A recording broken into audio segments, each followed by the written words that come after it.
Assalamualaikum warahmatullahi wabarakatuh. Selamat pagi, salam sejahtera buat kita semua. Saya hari ini sangat excited, sangat bergembira bisa hadir di antara senior dan teman-teman di sini yang saya hormati, Prof Sidartawan, Prof Sarwono, Prof Yunir, Dr. Edi Trijuli Edi dan Prof Pradana dan senior-senior di sini.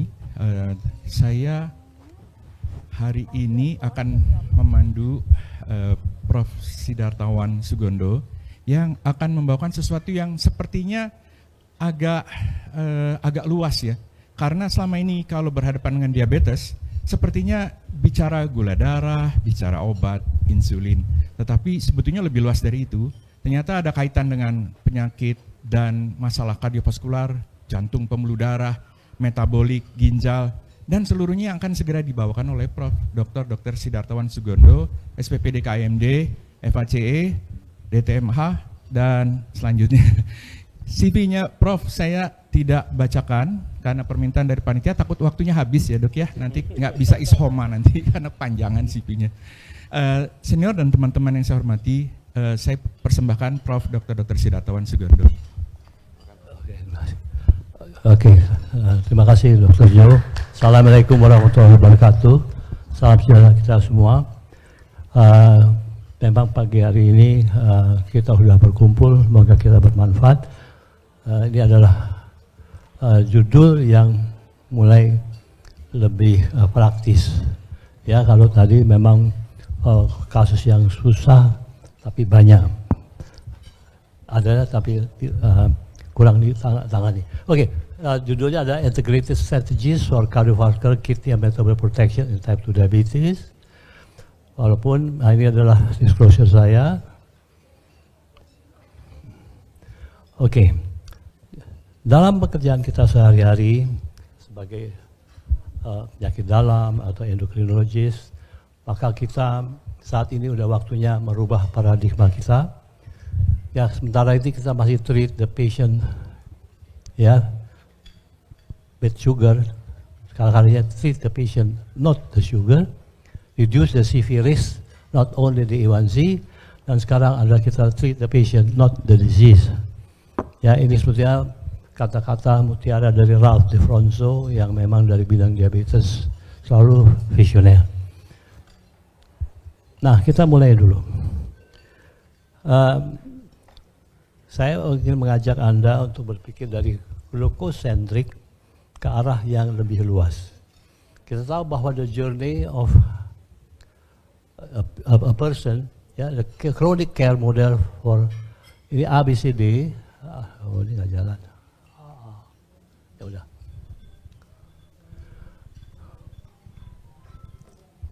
ABCD adalah adiposity based chronic disease, ya. Jadi Anda lihat dulu bahwa mulai hubungannya dari adiposity based chronic disease ke ujung-ujungnya adalah komplikasi-komplikasi.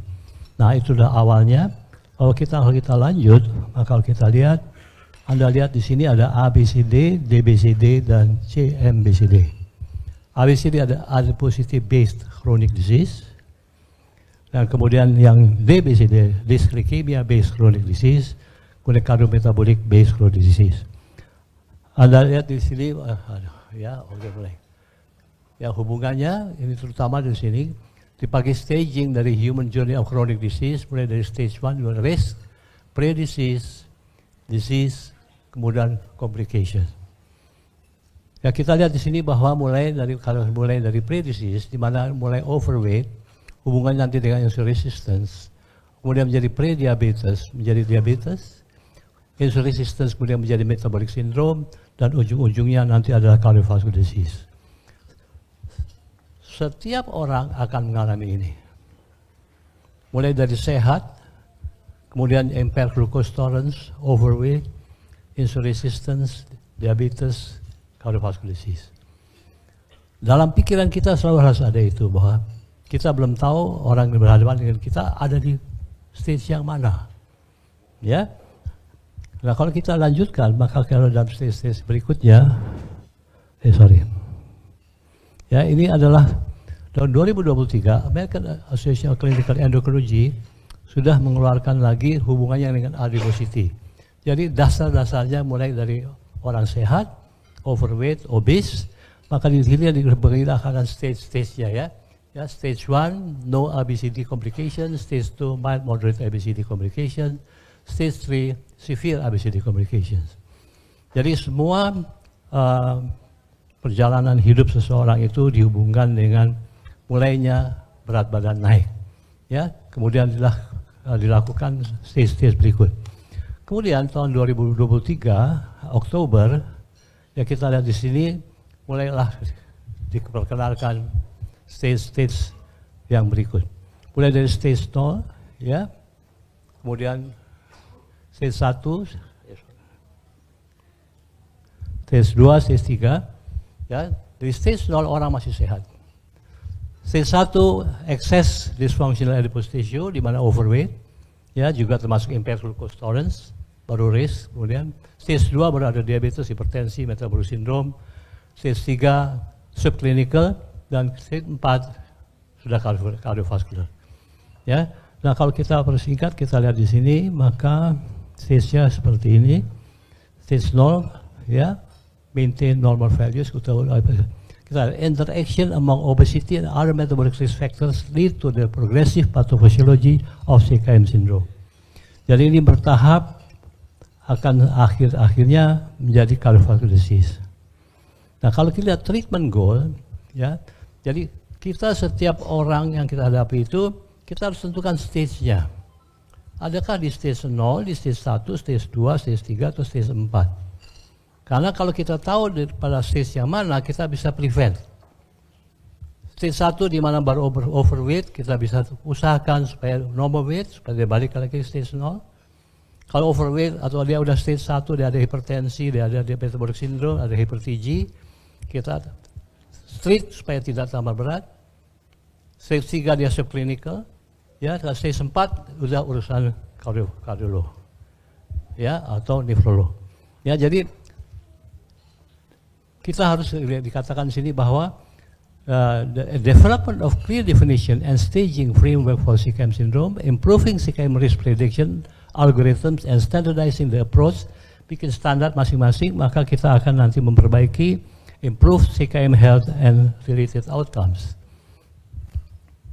Nah, ini sebetulnya kalau kita lihat, kalau setiap orang mulai kita dari orang normal, ya, stage 0, kemudian kalau kita lihat, kita periksa dulu CKM risk.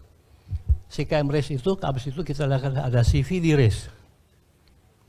Setelah CVD race kita CKM stage-nya pada 0, 1, 2, 3, 4. Lalu kemudian berikutnya pada yang ke sini reduce CKM race. Nah, kita banyak berbicara treat CKM factors. Ya, kita selalu berbicara tentang ini. Fase-fase ini sering kita tidak gitu telaten. Selalu mau kasih obat. Ya, padahal kita lihat setiap stage itu obatnya berbeda. Ya, dan kita nanti lebih detail ke situ ya. Saya lebih cepat dulu. Nah, memang kalau kita lihat kalau masih bicara dengan CKM, maka dikatakan sini adalah bahwa pertama kita primordial prevention, kita lihat yang ini. Ya. Kemudian stage kedua kita perhatikan addressing social determinants of health. Ya, social determinants of health adalah ya, hubungan dengan sistem, kemudian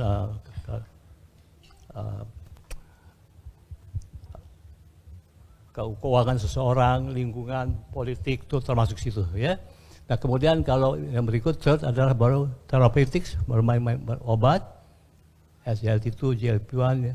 Kemudian keempat itu adalah nanti estimation of risk. Dan kelima, finally, guidelines. Ini sebetulnya secara singkat saya hanya menyampaikan, kita nggak sampai detail seperti ini. Hanya sekarang begini, CKM terus lanjut.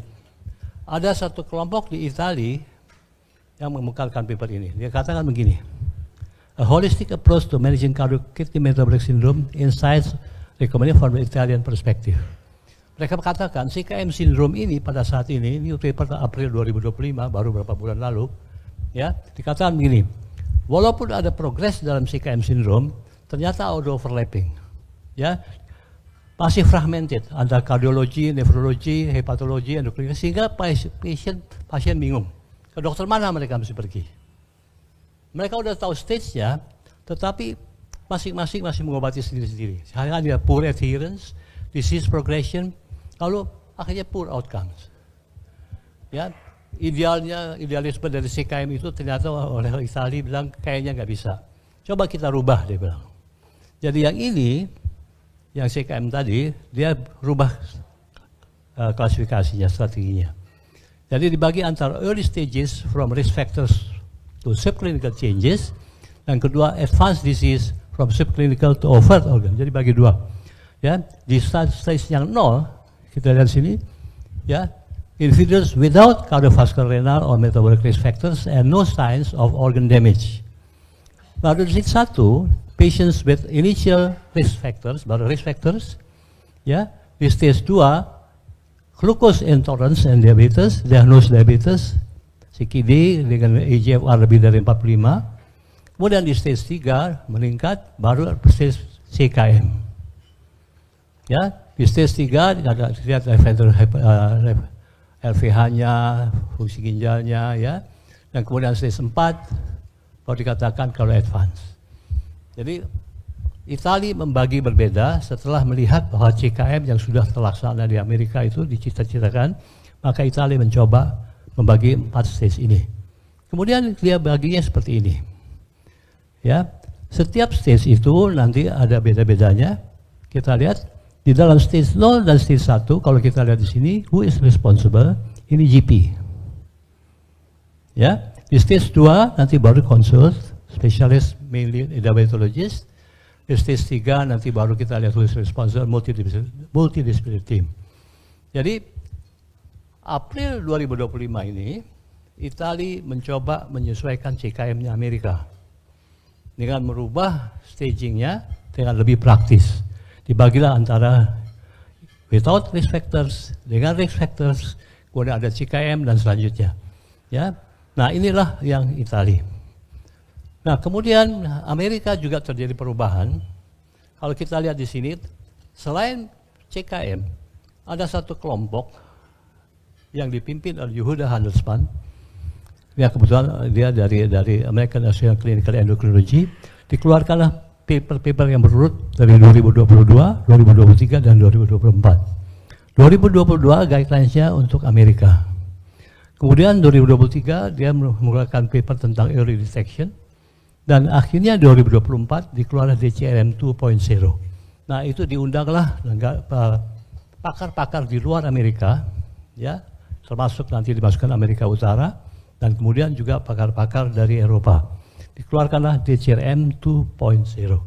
Ya, multi-specialty practice recommendation for the management of diabetes, cardiorenal, and metabolic disease. Nah, secara cepat saya coba sampaikan karena slide-nya kalau papernya terlalu banyak.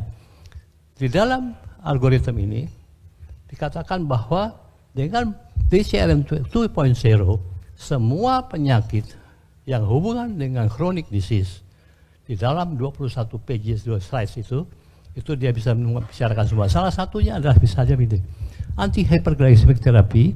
Kita lihat sih dipakai cardiorenal track dan kemudian juga hyperglycemic track. Kalau kita lihat di sini maka ada perubahan, ya.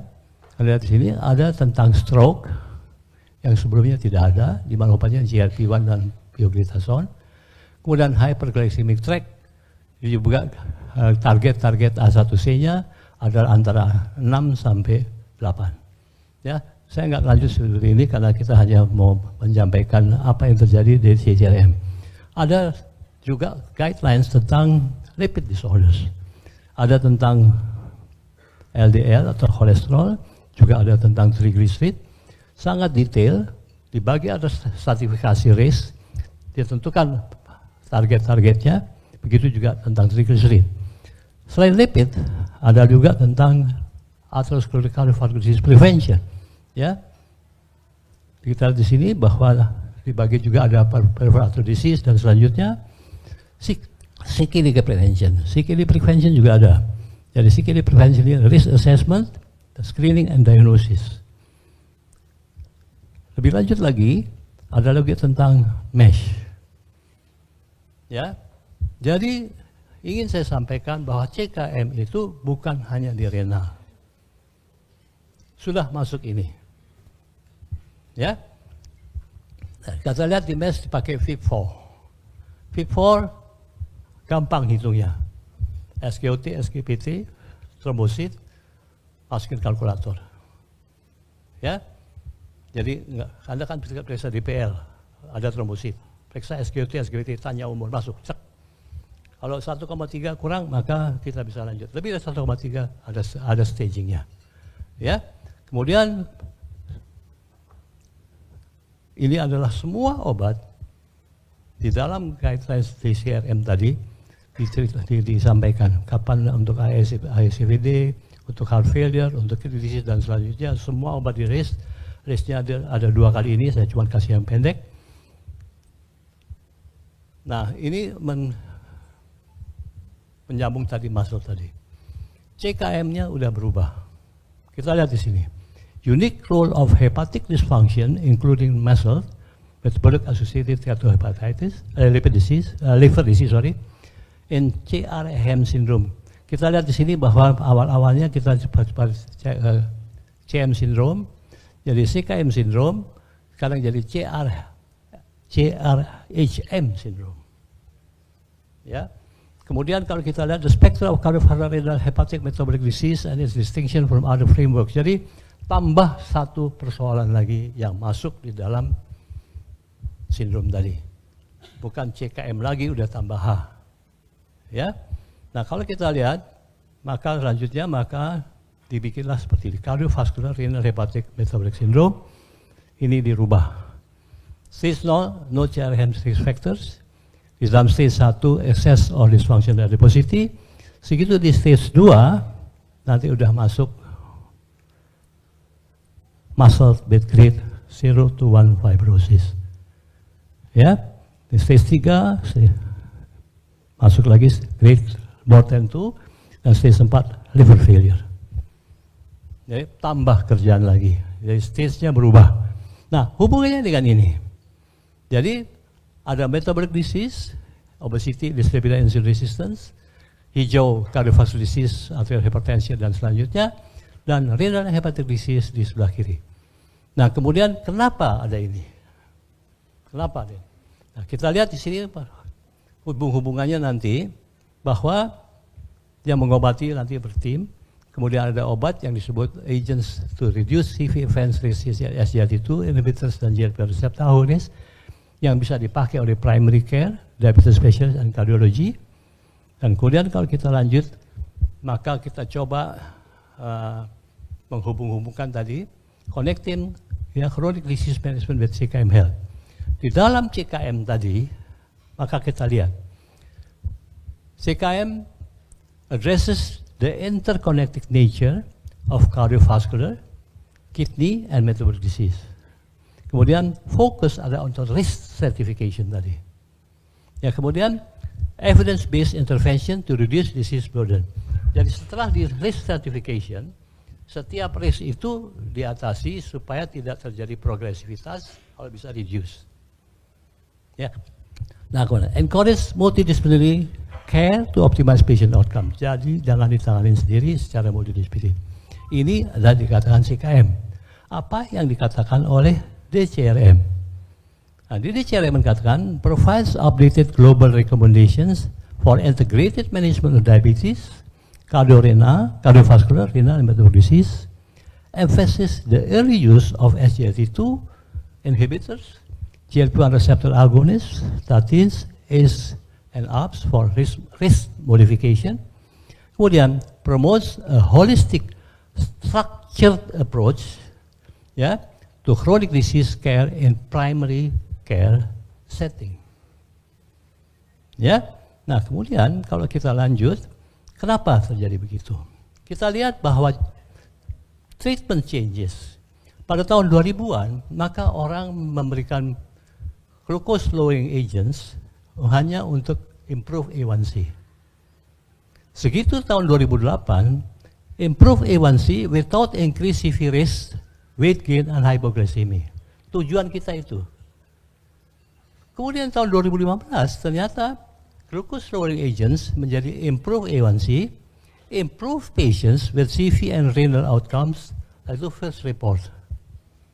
Kemudian pada tahun 2020-an, maka yang tadinya glucose lowering agent sekarang menjadi diabetes or disease modifying drugs. Karena obat satu itu bisa improve A1C, improve patients with CV and renal outcomes sebagai class effect. Jadi obat diabetes yang tadinya hanya untuk menurunkan gula, sekarang menjadi obat untuk gula, untuk jantung, untuk ginjal, untuk hati. Yang tadi kita glucose lowering agent, sekarang jadi disease modifying drug. Dengan satu obat, obatin gula, obatin ginjal, obatin hati, obatin jantung. Sehingga pola pengobatan kita berbeda. Ya. Nah, oleh karena itu kalau kita lihat lagi, kita coba masuk ke GLP-1. The role of GLP-1 receptor agonist in both JKM syndrome and DCM 2.0 yang saya sampaikan, central to a holistic cardiometabolic approach. Kenapa? That targets not just glucose, but also the weight, cardiovascular disease, kidney protection, and more, the liver. Ya, nah itulah yang kita lihat.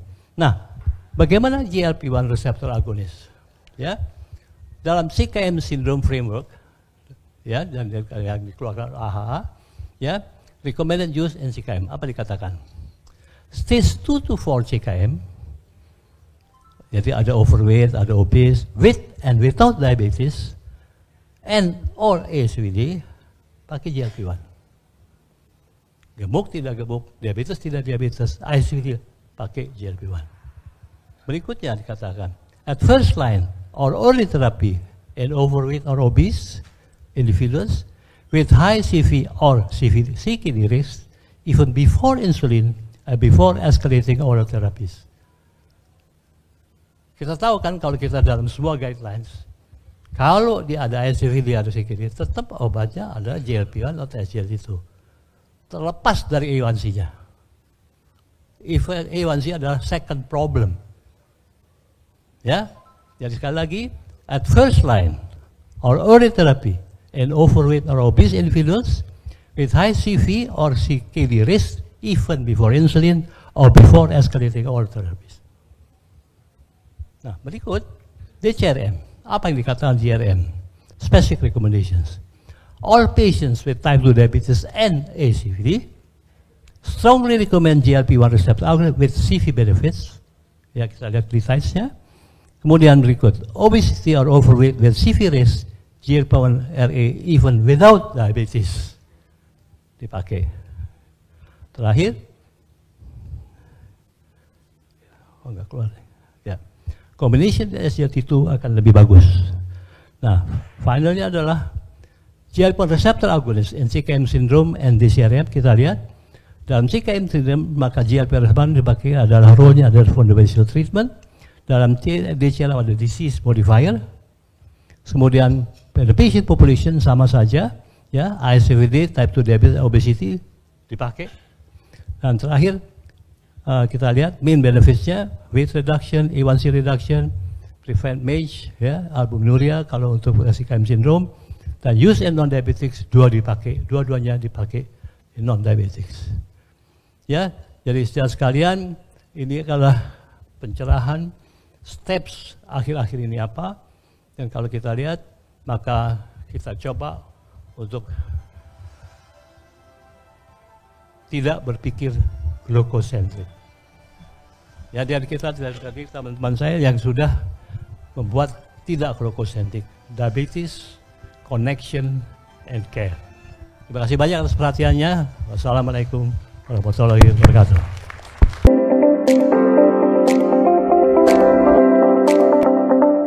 Terima kasih buat panitia, Dr. Wafa yang telah mengizinkan kita untuk diskusi tentang peranan daripada IDegAsp. IDegAsp itu singkatan dari insulin degludegaspart dalam satu pen atau injeksi yang disebut dengan co-formulation. Jadi dulu namanya premix, sekarang istilahnya co-formulation. Bagaimana dia bisa memperbaiki kendali gula darah pada pasien diabetes tipe 2? Ini dari disclosure saya. Ini ada 2 kasus suatu conundrum, suatu teka-teki yang saya minta bantuan dari senior dan teman-teman untuk membantu menjawabnya. Ini adalah pasien yang benar-benar ada beberapa minggu terakhir. Cuman fotonya ini saya buat dari AI, karena nggak etis tentu, tanpa mengurangi rasa hormat pada pasiennya. Seorang pria dengan diabetes sejak usia 18 tahun dan sekarang udah 9 tahun. Awalnya menggunakan OAD dengan glargine subkutan, kemudian setelah bertahun-tahun glarginnya di-switch ke IDegAsp 20 unit sekali sehari bersama makan pagi. Dan pasiennya mengeluhkan sering mengalami hipoglikemia, gula darah sebelum makan sampai 300 tapi sudah makan turun sampai 100. Dan dia akhirnya memutuskan sendiri berapa dia mau nyuntik insulin, dan beberapa tahun terakhir dia tidak kontrol lagi ke internisnya, dia ngobatin sendiri kadang-kadang 11, kadang-kadang 20 unit DegAsp-nya. Dan ada satu hal yang menarik bahwa dia tidak mengganti jarumnya sampai dia rasa jarumnya udah benar-benar nggak bisa nusuk kulit. Dia sering makan telat karena sibuk atau melewatkan makannya. Ada lipohipertrofi dan HbA1c-nya 7,3, fasting plasma glucose 112. Nah ini kita belum bicara tentang time in range atau glycemic variability pada pasien ini, tapi saya yakin pasti tinggi. Kasus yang kedua adalah seorang wanita 56 tahun, diabetes kurang lebih 10 tahun. Dia mengeluhkan nafsu makan menurun, makan 4 kali sehari tetapi sedikit-sedikit, tetapi berat badan naik. Dia mendapatkan degludec 33 unit sekali sehari, semaglutide 0,5 mg sekali seminggu, nggak bisa dinaikkan lagi karena sakit lambung. Glimepiride 2 mg per hari, dapa metformin kombinasi sekali sehari. Dia juga mempunyai dislipidemia, hypertension, fatty liver, jadi seperti yang Prof tadi terangkan. BMI-nya sekitar 26. Fasting plasma glukosnya masih 225, HbA1c masih 10%. Direncanakan untuk intensifikasi insulin, tapi dia tidak mau menyuntik lebih dari 2 kali sehari. Yang selama ini degludec sekali sehari, dia maksimum dia bisa toleransi sampai 2 kali sehari. Akhirnya direncanakan untuk diganti degludec switch ke IDegAsp 2 kali sehari. Bagaimana guidelines yang ada saat ini tentang premix? Ini kita lihat bahwa di tahun 2025 ini International Diabetes Federation menerbitkan rekomendasi untuk global, tidak hanya di Amerika tetapi di seluruh dunia, termasuk negara-negara yang berkembang atau negara-negara yang kurang sejahtera. Nah, mulai insulin di situ sebelah kiri kita lihat ada premix insulin. Dan kalau seandainya dengan basal insulin masih belum terkendali, kita bisa switch ke premix insulin. Di Perkeni juga disinggung tentang premix insulin. Ini ada di sebelah, mungkin terlalu kecil slide-nya. Oke, nggak kelihatan, tapi kira-kira yang sebelah warna kuning itu menggunakan premix insulin boleh, atau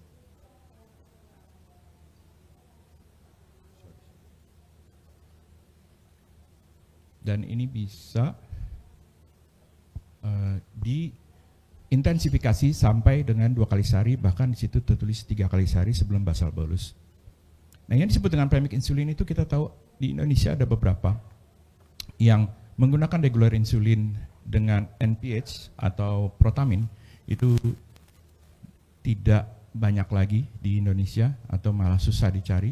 Kemudian yang menggunakan insulin analog, insulin aspart yang warna hijau itu, kombinasi dengan protamin, itu juga sudah langka di Indonesia. Yang terakhir adalah co-formulation, di mana 30% adalah insulin aspart dan 70% insulin degludec. Kalau kita tidak makan, maka kita membutuhkan insulin basal untuk mengendalikan gula darah sebelum kita makan. Sedangkan kalau kita makan, maka kita membutuhkan insulin yang prandial atau meal-related insulin.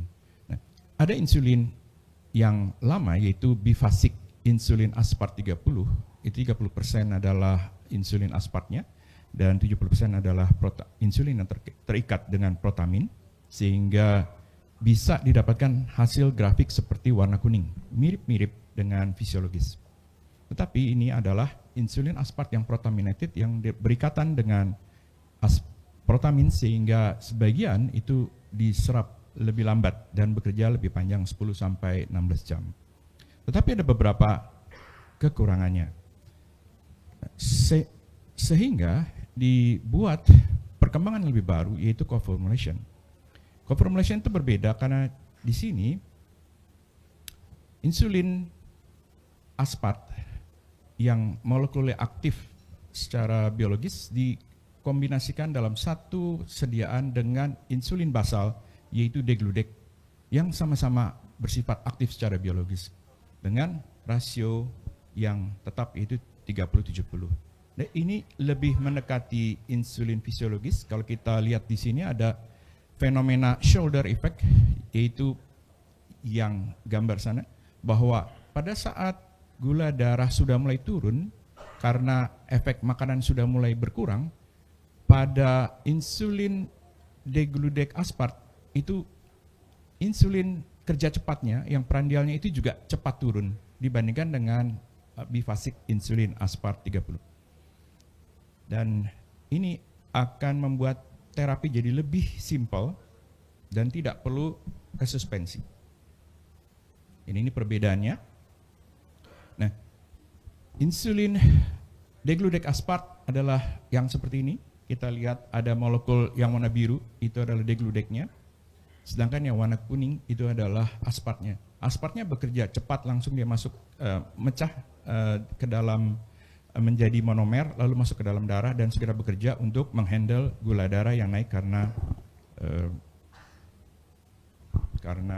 makan. Dan proporsinya adalah 30% untuk prandial dan 70% untuk basal. Seperti kita ketahui bahwa kita mentargetkan gula darah puasa, gula darah HbA1c, gula darah postprandial dan juga HbA1c. Semuanya kita mau kendalikan. Tetapi kita tahu bahwa angkanya masih buruk, baik di dunia maupun di Indonesia. Dan juga bahwa orang Asia itu makan lebih banyak karbohidrat dan itu nanti akan berkontribusi terhadap peningkatan gula darah postprandial. Bagaimana tadi insulin IDegAsp itu bisa membantu pada pasien? Kita lihat dari penelitian-penelitian, ada beberapa penelitian pada diabetes tipe 2 seperti Boost Japan dibandingkan dengan glargin, maka dia mendapatkan hasil HbA1c yang lebih superior. Pada penelitian lain, di mana IDegAsp itu diberikan 2 kali sehari langsung dari awal pada pasien yang belum pernah dapat insulin, dibandingkan dengan Aspart 32 kali sehari juga, maka dia tidak non-inferior, tidak inferior, tetapi hipoglikeminya lebih rendah. Lalu ada penelitian lain, yaitu step by step intensification. Dari penelitian ini yang menggunakan step satu persatu dari basal ditambah aspart 1 kali, 2 kali dan seterusnya dibandingkan dengan yang mendapatkan IDegAsp sekali lalu dinaikkan 2 kali sehari. Hasilnya adalah bahwa total daily dose-nya setiap harinya itu lebih rendah pada yang dapat IDegAsp. Lalu ada penelitian yang lain itu yang sudah dapat premix sebelumnya kemudian diberikan BIASP 2 kali sehari atau diberikan IDegAsp 2 kali sehari. Ada juga yang sebelumnya Intensify All, itu bedanya dengan premix adalah yang Intensify All sebagian daripada partisipannya juga menggunakan insulin basal di awal sebelum penelitian. Kemudian hasilnya adalah seperti kita lihat non-inferiority tetapi dosis insulinnya lebih rendah. Dan pada penelitian yang premix sebelumnya itu didapatkan hipoglikemi yang lebih rendah secara signifikan. Untuk safety-nya kalau kita lihat di sebelah kanan bahwa tidak ada perbedaan yang bermakna antara IDegAsp versus komparatornya dalam hal adverse event atau standard safety parameters. Tetapi tentu kita harus hati-hati bahwa di sebelah kanan itu daripada grafik, yaitu pada waktu dosisnya dititrasi naik, angka hipoglikemi sebetulnya meningkat. tetapi dibandingkan dengan komparator tidak berbeda bermakna. Artinya kita tetap hati-hati di situ adanya kemungkinan hipoglikemi. Ini tentang ICR, saya nggak bahas. Lalu bagaimana kita memberikan IDegAsp? Pada siapa kita memberikan IDegAsp? IDegAsp itu kita bisa berikan pada banyak sekali populasi, ya, terutama yang masih hiperglikemia walaupun dengan obat sebelumnya, kemudian yang ada hiperglikemia postprandial, kemudian yang HbA1c-nya di sini kalau kita lihat masih di atas target, postprandial glukos juga masih di atas target. Ingat bahwa target glukos itu berbeda-beda satu orang dengan orang lain, jadi individualisasi. Lalu ini ada beberapa practical guidance, kapan kita memulai premix dan dibandingkan dengan kapan kita memulai basal. Intinya ada banyak pertimbangan yang kita bisa perkirakan pada melihat pasiennya. Tetapi di sini saya mau menekankan bahwa tidak hanya faktor angka matematik berapa gula darah fasting, berapa gula darah postprandial HbA1c seperti di sebelah kanan bawah, tetapi kita juga memperhatikan patient preference. Patient preference termasuk berbagai faktor dan termasuk juga kepuasan dan juga convenience bagi pasien. Ini artikel yang lain, kapan kita memberikan IDegAsp menggantikan obat-obatan yang lain, baik tablet maupun basal insulin maupun premix yang 2 kali sehari maupun yang basal bolus. Intinya sebetulnya kita bisa berikan pada hampir semua populasi. Targetnya, tahapannya adalah inisiasi, kemudian titrasi, lalu bisa intensifikasi, bisa juga switching atau interchange. Di sini agak sedikit beda dari paper-paper yang saya lihat yang dimaksud dengan interchange atau switching. Kapan kita berikan? Pada waktu makan yang terbanyak, main meal yang karbohidratnya yang terbanyak. Jadi bukan piringnya yang besar, tetapi makanan yang paling banyak karbohidratnya. Kita mulai dari once daily dulu, bisa juga mulai dari 2 kali sehari atau dari sekali sehari lalu dinaikkan ke 2 kali sehari. Waktunya adalah makan yang terbanyak. Ada juga yang menyatakan sebelum makan pagi lebih bagus, ada juga yang menyatakan sebelum makan malam lebih baik. Tapi intinya setiap orang berbeda-beda, mesti ditanyakan kapan dia makan yang terbanyak dan seterusnya. Tapi ini bisa fleksibel. Jadi kalau hari Senin dia makan terbanyak pagi, hari Selasa dia makan terbanyak Rebo seperti pasien yang pertama tadi, sangat pola hidupnya sangat nggak teratur, dia fleksibel. Berapa dosis yang kita mau mulai berikan? Kita bisa memberikan secara fix 10 unit atau kita mau berikan berdasarkan kondisi pasien. Misalnya faktor severity of hyperglycemia, risiko hipoglikemia, bagaimana pola makan dan kuantitasnya, dan bagaimana berat badan pasien. Bagaimana kita titrasi selanjutnya? Ini ada rumus tambah 2, tetap atau kurang 2. Kapan kita mau naikkan atau turunkan? Tergantung kondisi pasien. Kita bisa berikan perubahan adjustment seminggu sekali para rata-rata, tetapi bisa lebih jarang, tetapi bisa lebih sering, tergantung dari kondisi pasien, apakah gula darahnya naik turun, risiko hipoglikemi, pola makan dan lain-lain. Setelah diberikan sekali sehari, kalau belum baik kita bisa berikan di sebelah kiri, kita bisa berikan 2 kali sehari, atau kita bisa berikan tambahan IDegAsp tetap sekali sehari, tapi kita tambahkan prandial aspart 1 kali atau lebih. Biasanya bertahap dulu, 1 kali dulu, kemudian nanti ditambah jadi 2 kali. Atau kita berikan yang paling pojok, IDegAsp-nya 2 kali sehari ditambahkan prandial aspart pada makan yang ketiga. Dan kita bisa berikan pada orang yang sebelumnya sudah dapat basal insulin, baik sekali sehari maupun 2 kali sehari. Jadi basal insulin juga ada yang 2 kali sehari.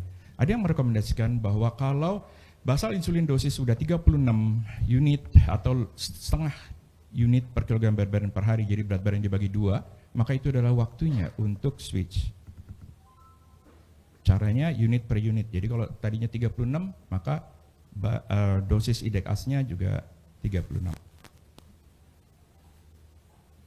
Dan ini kalau kita mengganti atau switch dari premix insulin sekali sehari, 2 kali sehari, 3 kali sehari. Intinya kita berikan dosis yang sama, tetapi dosisnya total dosis sama, tetapi kita bisa berikan sekali sehari atau kita bisa berikan IDegAsp-nya 2 kali sehari. Dan itu sangat individual sesuai case by case, tetapi panduannya seperti ini. Kalau seandainya dari basal plus atau basal bolus juga bisa diberikan, tetapi patokannya terutama adalah jumlah basal insulinnya yang sama. Ini yang step by step tadi grafiknya, hasilnya adalah lebih cepat mencapai target dan lebih baik. Bagaimana kalau diberikan obat OAD? Biasanya nggak ada masalah, tetapi di sini harus diperhatikan bahwa pada penggunaan sulfonylurea, pertimbangkan untuk di stop atau diturunkan sulfonylureanya pada kondisi tertentu. Pada yang dapatkan SGLT2 inhibitor, dosis insulinnya dikurangi sekitar 10-20%, lalu dititrasi. GLP-1 reseptor agonis, maka kalau IDegAsp-nya itu yang ditambahkan terhadap GLP-1 reseptor agonis, maka dosis IDegAsp-nya 10 unit. Sebaliknya, kalau